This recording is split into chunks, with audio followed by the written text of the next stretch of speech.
சீர்காழியில் மனைவி நலவேட்பு விழா. காதலை வெளிப்படுத்திய தம்பதிகள், பிள்ளைகள், பேரக்குழந்தைகள் நேரில் பார்த்து மகிழ்ச்சி தருணங்கள். கணவன் மனைவி இடையே புரிதல் இல்லாததால் குடும்ப வாழ்க்கை சண்டை சச்சரவுகளை தொடர்ந்து நீதிமன்றம் வரை செல்வதை தடுத்த அருமையான நிகழ்வுகள் நடந்துள்ளன. மயிலாடுதுறை மாவட்டம் சீர்காழியில் நடந்த மனைவியின் உறவு மேம்பாடு அடைவதற்கு மனைவி நல விழா தனியார் திருமண மண்டபத்தில் நடைபெற்றது.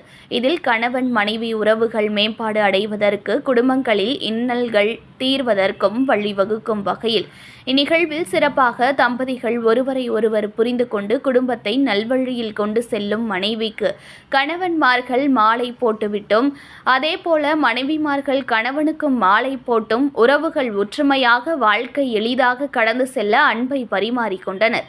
இதில் கணவர்கள் மனைவிக்கு மலர் கொடுத்து, மலர் போல மென்மையான வாழ்க்கையை கடந்து செல்ல வேண்டும் என மலர் கொடுத்தும், அதேபோல மனைவிகள் கணவனுக்கு கனி கொடுத்து கனிவாக நடந்து கொள்வதாகவும் உறுதிமொழி கூறிக்கொண்டனர். தற்போதைய சூழ்நிலையில் திருமணம் நடந்து ஒருவரை ஒருவர் புரிந்து கொள்ளாமல் சண்டை போட்டு மறுமாதமே நீதிமன்றத்தை நாடி எளிதாக பிரிந்து செல்லக்கூடிய தம்பதிகள்தான் அதிகரித்து வருகின்றனர்.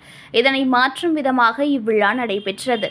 இதில் இளைய வயது முதல் மூத்த வயது உடைய 50 தம்பதிகள் கலந்து கொண்டனர். இவ்விழாவில் பிள்ளைகள் அனைவரும் கலந்து கொண்டு தாய் தந்தை இருவரின் உறவுகள் எவ்வாறு மேம்பாடு அடைந்துள்ளது என இந்நிகழ்வை நேரில் பார்த்து ஆச்சரியமடைந்து மகிழ்ச்சியடைந்தனர்.